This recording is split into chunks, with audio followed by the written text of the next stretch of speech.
Hey guys, before we jump into the episode, I wanted to let you know it is brought to you by Denim. As a business owner myself, I personally know the importance of financial stability and preserving cash flow to help navigate through any freight market. With Denim's comprehensive service offering, you now have an all in one financial partner whose platform includes factoring, payments, freight audit, document collection management, and analytics, which help keep your business financially healthy and increase your team's time to focus on revenue producing activities. You can also take advantage of Denim's free credit check, which they perform on all of your customers. And Denim will proactively reach out to you if they spot any signs of credit deterioration. Finally, Denim always pays your carriers first. As a broker, this is imperative to preserving your credit score in the market, which ultimately helps you become a broker of choice to your carrier partners. Are you ready to learn more? Visit denim.com to schedule a demo today. Just do me a favor and let them know that the Freight Coach sent you. This episode is brought to you by SPI Logistics, the premier freight agent logistics firm in North America. For over 40 years, SPI has been diligently building the most successful freight agent network to provide first-class relationships for our shippers, receivers, and carrier partners. We are more than another transportation network. We are a dedicated team of professionals united by one singular purpose, and that is to expedite our agents' success. All of our agents are set up for success on day one, as they are provided with a full suite of support staff that is ready to assist them with everything from after-hours emergencies to financial and administrative needs on a no-fee basis. This way, you can focus on continuing to grow your business. There is no financial risk to start, and you have the ability to earn up to 75% in commissions. If you are looking to take control of your financial future and build your business with the backing of one of the most successful logistics firms in North America, visit www.spi3pl.com to learn more. Do me a favor and let them know that the Freight Coach sent you. What is up, ladies and gentlemen? We are back. We are live. It is the Freight Coach Podcast, the top podcast in transportation, coming to you guys every single weekday, 8:30 a.m. Pacific, 10:30 Central, to break down some industry headlines. But most importantly, you guys provide some actual insight into what you can do with all of this information. If this is your first time tuning in, welcome. This is the real side of freight, ladies and gentlemen. And I say that before every single show. And what I mean by that is I only speak with transportation professionals, because at the end of the day, you guys, I want to talk to the right individuals who have done what you're looking to do or who are currently doing what you're trying to achieve, so you can take that information, apply it, utilize it, and see a meaningful difference in your business and your life. Happy Friday, everybody. I got a very special guest for you guys, and I'm going to bring him up in just a second because my team tells me I got to do this at the beginning of the show as well as at the end. If you get value in what you hear here today, subscribe to the show, you guys. And if you're already subscribed and you want to really get it out there to the network, rank it on iTunes and Spotify. Even if you hate everything I say, review it and everything, because that helps into the algorithm as well to get it out there, guys, because at the end of the day, if you saw value, your network's going to see value as well. Again, like I said, I got a very special guest for you guys on. I've known him for a few years now. We broke bread together in Vegas a few years ago. I was on his podcast, and he's been in the transportation industry for a long time, and he's got a really cool new venture that he's going down and building up here. So I have my man John Marienau with Valey on the show. John, thank you so much for taking the time to join me. Chris, it's so good to see you, man. I appreciate you having me on. It's been a while since we did break bread. Hopefully we can do it again soon. But yeah, thanks for having me, man.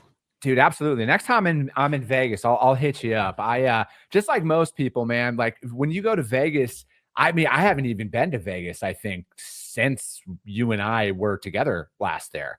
And what's crazy is because like my brother lives there, but yeah.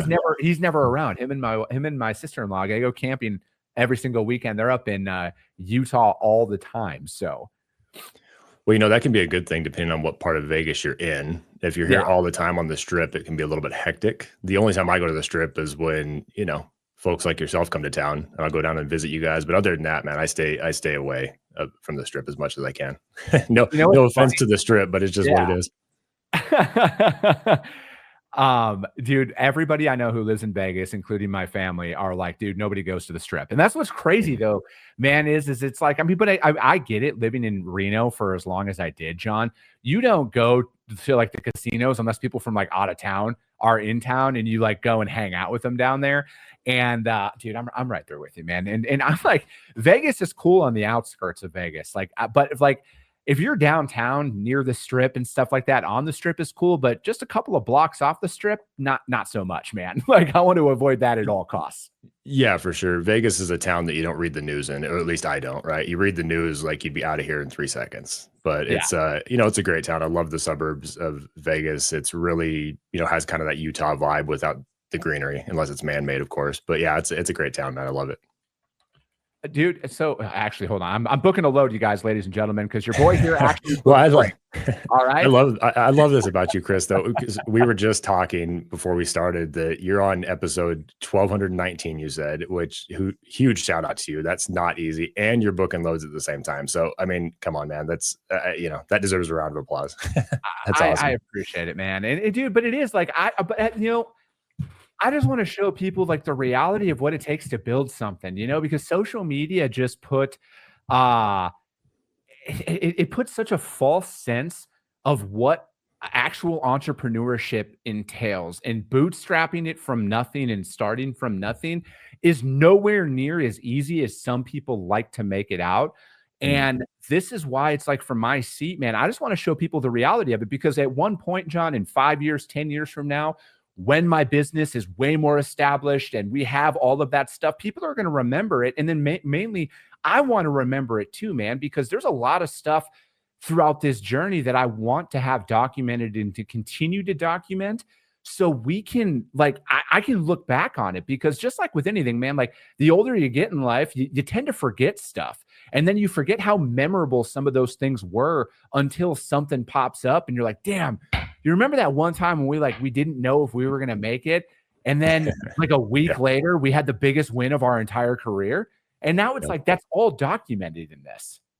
Right. Well, yeah. And I was chatting with a friend a couple weeks back about the whole hustle culture thing. And it's really, known on social media, right? That you're seeing the rented Lamborghinis and making monies this easy and whatnot. I think there needs to be people like yourself actually exposing that that's not the case, that it takes a lot more than that, because I feel hustle culture has actually invoked a sense of burnout in people, because they think, well, I should just be hustle, hustle, hustle. Everything should be good. Everything should be great. And it's not, right? The reality is it's not always great. There are peaks and valleys, and you have to be in those valleys just as much as you're on those peaks, because, those valleys tend to stand out a little bit more sometimes when you're, in the rut of it all. You start asking, why am I even doing this in the first place? And then you have to remind yourself, step back, get perspective. So I love what you're doing, though, man. It shows consistency. You've ever since I've known you, you've always talked about consistency, and that's easy to do, to talk about consistency. It's hard to show, and you're showing it, man. Again, 1219 episodes alone is, I don't know a better example of consistency than that shows to a public face. And so you're doing a service there. Dude, and I appreciate that, man. And it's like, to me, is I just feel like I'm getting started. Like I don't feel like I've accomplished much, and I feel like there's a lot more to do out there.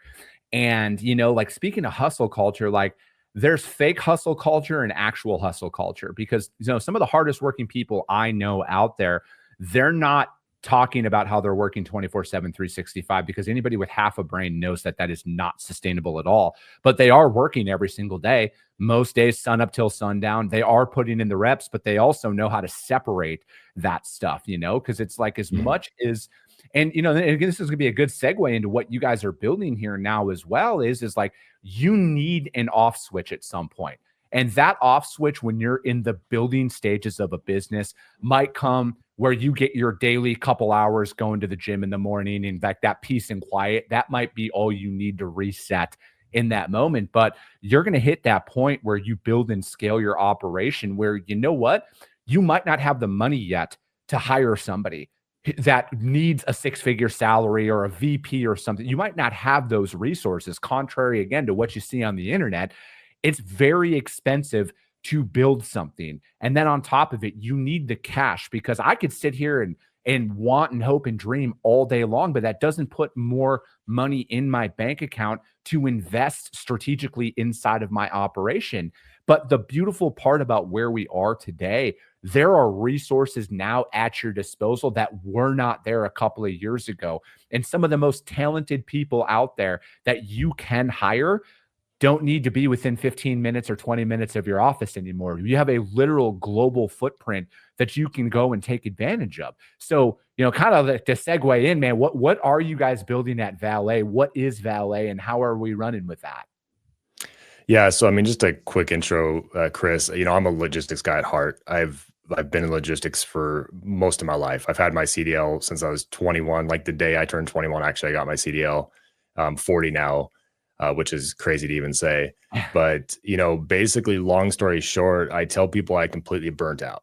I am one of the people that burn out. I found myself in a position. I was the guy that's kind of disposed burnout, right? I looked at it kind of as a mythical creature. Like that's not a real thing. I talked a lot of smack about it and I ended up eating my words pretty heavily, right? And the truth of it is so I built a trucking company 7 years ago with a partner and then a freight brokerage back in 2020 at the end of 2021.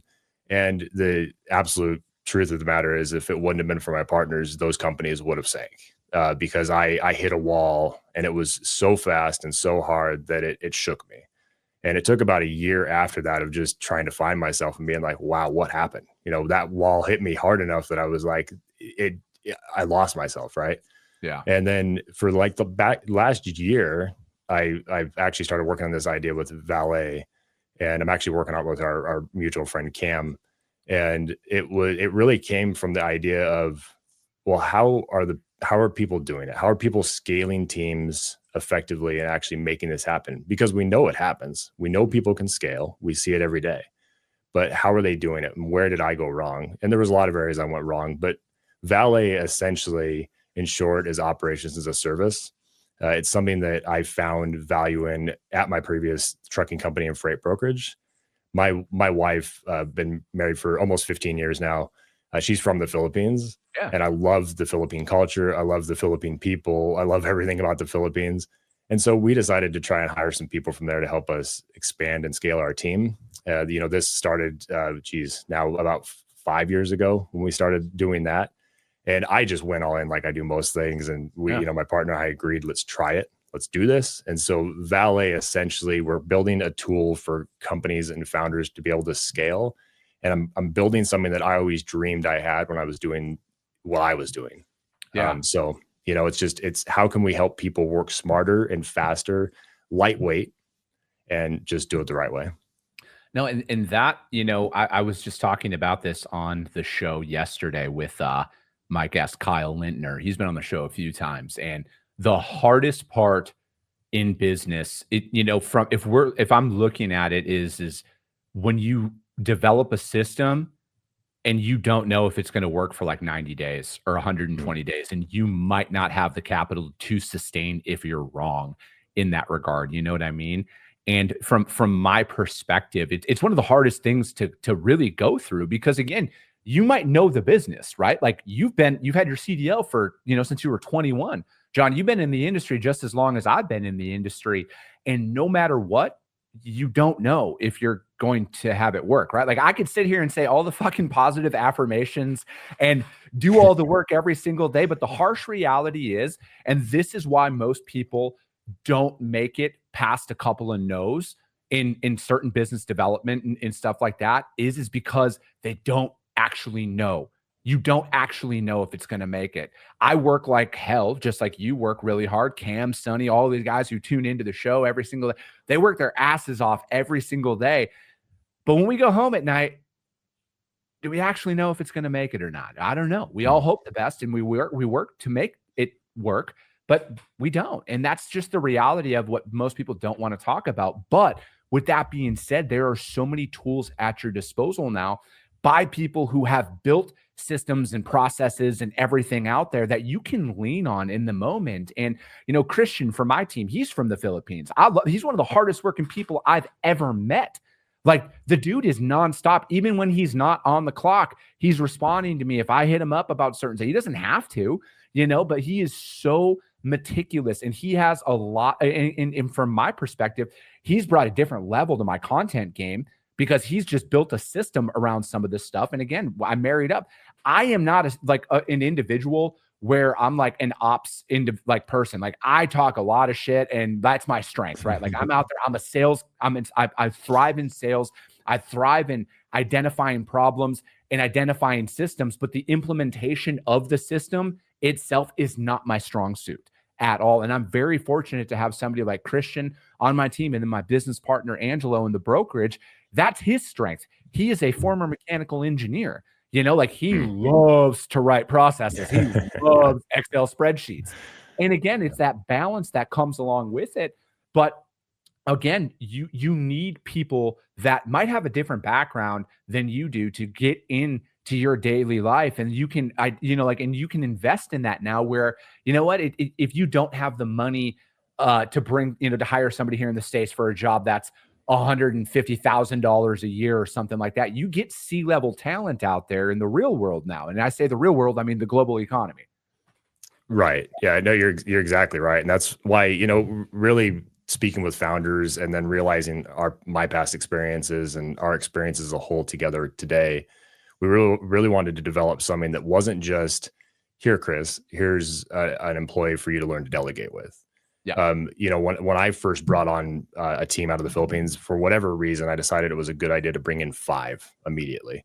And I realized quickly, well, that just gave me 5 additional tasks that I already did not have time to manage. And so it was a bit of a, throw to the fire and learning how to handle it. So with Valet and speaking with founders, what we realized is we can't just create a service that's just like, how many people do you need? And we're going to place them. That would be the definition of a staffing agency, right? Yeah. Where we're just saying, here's some people, good luck. We really have invested a lot in some technology and tools and systems with our people to develop a white glove approach to where we're coming to you as, like, say you, Chris, and we're saying, hey, we're going to dive in a discovery. Usually the discovery starts 30 days before you even start fully to learn what it is you do.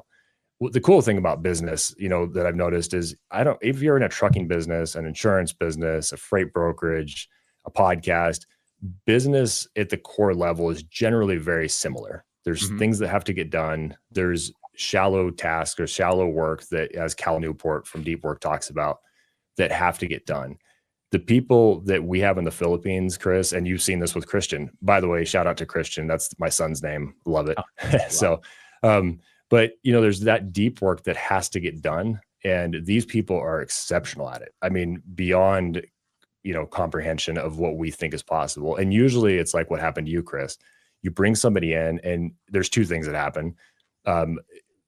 Generally speaking, people don't give them enough work to do. They're coming and saying, what else can I do? What else can I do? What else can I do? And you start realizing, like, wow, this person's really, really good. I might not be good at operations, but this person's a king at it, or a queen, right? Yep. They're excellent at what they do. Or, sometimes they get in and they just don't realize it's like chaos in that direction. Like they give them too much, or it's too unorganized, or the expectations aren't set right, or they don't have standard operating procedures in place. Yeah. Fun fact, when I first started with the Filipinos back, 5 years ago, whatever, I didn't know what an SOP was, so it probably makes me look like a fool, but it's the truth.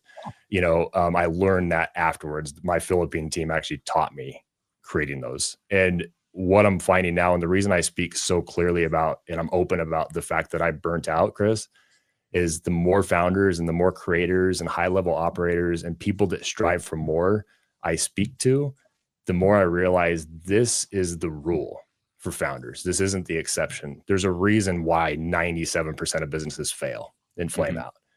It's the rule. It's not the exception. I can see it now because I lived it. I can look at a founder and I can see, like, he's on that edge. He's on that glass blade of whether he's going to make it or not. Our hope is to give people back their time and let that wall of scale actually happen for the founder. Yeah, no, I mean, dude, you're describing every founder's struggles that they all go through, and when you're out there building your business up, it's one of those situations, man, where you hit those inevitable walls. We're like, what can I do differently here? How do I, and you think you're doing stuff that is right, but again, if you don't document anything, if you don't have any systems or processes in place, and when it comes to the SOP acronym that you're talking about there, John, I had no idea what that shit was like 5 years ago either, man.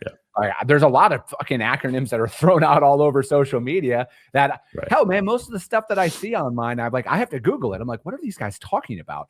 And it is, man. But that's one of my things. I'm not afraid to look like the dumbest person in the room, in any room that I'm in, because if I have a question about something, I am going to ask it. I am not afraid. If you think I'm ignorant for asking you a question, I think the roles are reversed. You're the ignorant one out there because you need to ask those questions.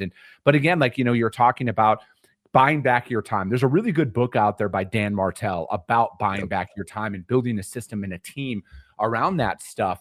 And that is because, like, what a lot of founders go through, at least I know I've gone through this, when you don't have any money, all right, and you have to teach yourself how to do everything, right? Like, I had to teach myself what is a podcast back when I started doing this. I had to teach myself, how do I edit a podcast? What is content distribution? What is a marketing strat? I taught myself all of that shit on YouTube University, ladies and gentlemen. Taught myself how to edit everything. I'm not a sound engineer at all, but I'm pretty damn good at messing with audio and making it sound a lot cooler than it really is, and cameras and stuff like that. That's one blind spot in my game out there, is like live interviews and stuff like that. Like the lighting and stuff that's a challenge for me still to this day. But again, there's a lot of stuff out there where you identify it, and when you're in that bootstrap or you're in that startup journey, you're like, I can't afford to bring anybody on. I got to just figure it out on my own. And what that does is it just causes an endless loop of busy. You're not effective. You're just busy all day long. And then you're looking up and you're like, why isn't my business growing? Why aren't we doing this? And then you go back to the comfort of busy, and you're not adding revenue. You're not growing. You're not doing anything. You're actually stuck idle. And then you hit a wall where you're like, fucking, I'm done. I can't, I'm not growing. There's just too much stress. And again, when you're in that bubble, you're in that echo chamber of talking to yourself day in and day out about this stuff. You don't realize that there's tools at your disposal. And this is why it's like, I love talking to guys like you and other founders who are out there. And there's other resources now where people who are in that air quote rut, you don't need to think you're alone here. Like, there are tools that are at your disposal. And especially when it's guys like you, John, who've built trucking companies, you've built brokerages, you've done the work that we talk about every single day. So you can resonate with those founders and be like, hey, this is where I messed up. This is what I went through. Like you said, you can identify those spots out there when you're talking to people. And that's what I love about doing this show the most, man, is because it's like, dude, I hope a bunch of people are going to listen to this, be like, I got to go talk to John, because like everything he's describing here is what I'm going through every single day. Because everything you described there, man, and everything I just said, those are very real thoughts and emotions and feelings that I've gone through in these first 5+ years that I've been doing this shit. Yeah, it's an awesome opportunity, Chris. The fact that you get to talk to so many people, you get to see this on a one-to-one basis every day, probably. And I mean, if I could help one person just be able to step back. I tell a lot of people, when they say, they might say, I just don't really know what to do. I feel like this is going wrong, this is going wrong, and this is going wrong. It's like if I could go back and tell myself one piece of advice, 4 years ago or whatever, 3 years ago, I would say, step back and gain perspective. Just step back away from it. Everything's going to be fine. Like, in your mind, though, as a founder, when you're surrounding yourself with all this busy work, and you got the taxes and the accounting, and you got employee issues and people issues and things that you didn't start the business to do those things, right? I doubt when Chris started the brokerage, and when you and your partner started the brokerage and you started the podcast, you didn't go into it saying, I can't wait to deal with all this busy work. You started it because you said, I want to elevate logistics. I want to make something that helps change and elevate companies and do something for them. So our job at Valet is let's try to take away that busy work. Let's try to pull it away from people, because it doesn't need to be handled, nor can it be handled successfully by the founder, no matter how good somebody thinks they are. And you have to have a little bit of that spunk to be a founder in the first place. I mean, we both know this, Chris, right? You got to be a little bit crazy, a little bit wild in the head to decide, I'm going to start a company. You have to be a little bit different.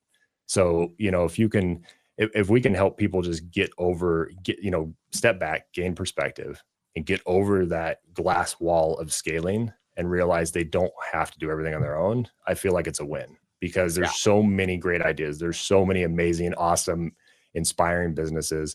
Like you said too, I mean, we live in like one of the best times ever, right? We got AI and all this tech and all this stuff at our disposal, which is good, but it's also a little bit noisy too. But for the most part, it's like, hey, we can do this. Like, we have the tools right now to make some pretty amazing things, but let's just try to get some of the stuff off our plates as founders, so founders can go and complete what they originally started to do. Yeah. And I think it also like frees you up to do the work that you love to do, because like you're not going to be a jack of all trades, you know, like you're not going to be good at everything. You need to hire around your skill set, right? Like, again, I am not a process guy at all. Like, I am not an operations style guy out there. I'm like, there's another really good book out there. It talks about visionaries and integrators. And I am that visionary guy, right? Like, I'm the idea. Like, that's just what I thrive in. I hate meetings, like full transparency. I hate meetings. And if we're going to meet up and talk and you don't have, like, if we don't have an agenda to follow, I'm like off, because I'm like, why are we sitting here and spinning our wheels in this situation? Everybody has strengths and weaknesses. And I feel like a lot of founders, because again, man, you're right. When I started this shit, 99% of the stuff that I've had to solve and come up with a solution to, I had no fucking idea I was even going to come up with, you know? And there's a lot of stuff that I was faced with. I am and I've said this numerous times, I am very fortunate to have found the attorney that I found and the CPA that I found, because they helped me build out a lot of the infrastructure of my companies, plural companies. And like, dude, my bookkeeper that I have, she's a gangster. She keeps me on lock with that stuff. And again, it's like, it's those little things like that where you can outsource that. There's contract labor, there's a bunch of tools at your disposal where you don't have to sit there and bog yourself down with work that you hate doing. And I feel like I want most founders to know it is okay to say, I hate accounting in my business. I don't want to invoice people. I don't want to review contracts. I don't want to do that. It is okay to admit that. But what's not okay is you can't let that stuff go to the wayside. You need to have people that are monitoring that stuff to make sure your financials are healthy inside of your business, to make sure your contracts are legit. Because again, you can't not operate off of a contract. Not everybody's your friend. You have to protect your business, what you have invested, all of your sweat, tears, blood, whatever you want to throw out there. Because again, like I've said before, man, like, I don't have a 401k, John. I emptied that shit. I got this. I got this working. I have my entire future leveraged on this, and I will make this work because I know the tools that are at my disposal now. I know my strengths, but most importantly, I know what my weaknesses are. I've identified that. And I'm sure there's way more weaknesses that I have in my game that I'm not aware of yet, but I am not afraid to admit that I have those weaknesses, and I am not afraid to hire people to fill those weaknesses who excel in those roles. And I hope everyone listening that is building a company or plans or desires to build a company, listen to what you said there, Chris, is the self-awareness, understanding that, and understanding just because you hate accounting or something does not mean somebody else doesn't love it. And that's the thing, is there are people that absolutely love accounting and they're phenomenal at it. Those are usually the people that love it, right? Yeah. So there's people out there, and a lot of these tools are free too, you know, anymore. It's like you can learn a lot online, and there's a lot of people like myself. I get on calls all the time, all week long, that just to help people, you know, for nothing, just because I desire to be like, hey, if I can help somebody just maybe gain a little bit of perspective on this area, or if not, maybe I can lead them in the direction to someone who can. That to me is a win, because it's just like, you know, I don't know. I believe in karma in that sense of like, if I can help people not face what I faced a couple of years ago, then game on. You know, I love it. Dude, and that maybe this is the journey that you're supposed to be on. You're supposed to go through all of that to create this service to help other founders out there. Like, you walk the walk, man. Like, you know that. And, you know, I think that what kills a lot of people's dreams is their ego, you know, and they're afraid to wave the white flag and say, I need help. And it's from judgment from people who aren't even doing shit with their lives. Cause that's really who are the loudest critics out there, man. Cause any real founder, any real entrepreneur, knows what you're going through, and they will support you and help you and point you in that right direction. The loudest critics out there, guys, and I say this all the time, this is why I want more people to start podcasts, more people to start creating social media content, doing all of that. The only people who are critics, you guys, are fucking losers. All right. Harsh reality. There are people who aren't doing shit with their lives, because the people who are really doing it out there, they're supporting you. They want to see you win, because I know that somebody else's success does not cause a detriment to myself or my business. I actually, when you cheer for other people's success, ironically, like I said, I believe in karma too. The universe, I'm a man of faith, unapologetically a man of faith.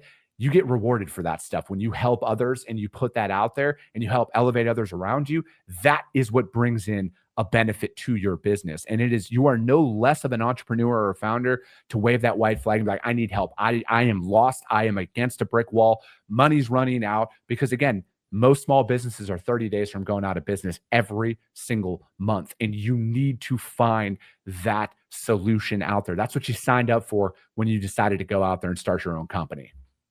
Right. Yeah. No truer words have ever been spoken, Chris. Everything you said there is totally true. And that was one of my issues, is I failed from that ego. Like in part of my brain, there was somewhere saying I can't ask for help because I'm going to cause this person anguish. Right.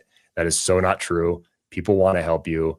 And the more transparent you can be in your struggles, the more people are going to want to help you. And, you know, the successful people like yourself, they want you to elevate, because in truth, it's going to make them elevate too. Dude, I love it, man. I just love hustle. I love people who hustle, you know, like I love people who who are just like trying to build stuff. And that's one thing that I've fallen in love with, is the build, man. It's the process. It's like, hey, look at where we were a couple of years ago and look at where we are now. I love that shit, man. And I like, and knowing that like I'm creating something that I hope the next 6th generation of Jollies gets to work in and execute in, that's what gets me going most days, man. Is I'm like, dude, this isn't for me. It's for like the next 6 generations of my family and all the other people that could hopefully get a really good job out of working for my company and go out there and positively change the world, man. That's what it's all about. Yeah. You found your passion, Chris, and you're good at it, man. And I love to see you. I love to see what you're doing and excelling in where you are. Dude, I appreciate that, John. And then as I was just flew by. And but dude, how does anybody reach out to you guys to find out more about what you guys got going on at Valet? The best place to go is just Valet, which is spelled VALEY.io. That's our website. And actually, if any of your listeners want to do Valet, VALEY.io/freight coach, you can go there, and we actually have a special offering for any one of your listeners as well, if they just want to jump on. And this isn't a sales pitch by any means, so they could just jump on, book a discovery call. We can chat and hopefully make a good connection. Dude, I love it, man. Check that out, you guys. We'll put the links to all of that stuff out there in the show notes for you guys to hit up. Again, you guys, I got a special offer for any of those listeners out there. Hit them up. If you guys can't find any of that information, if you can't find John or Valet, hit me up. I will gladly put you guys in direct contact with them. But that will be it for today, ladies and gentlemen. As always, if you got value in what you heard, subscribe to the show, you guys. If you're feeling really ambitious after this one, rank the show on iTunes and Spotify, because if you saw value, your network's going to see value as well. I appreciate you guys. I love you guys, and we'll be talking to you soon. Came back with a bang, window down, yelling out money, anything. Hey, ooh, got the foot on the gas, pedal to the metal when I'm getting to the back.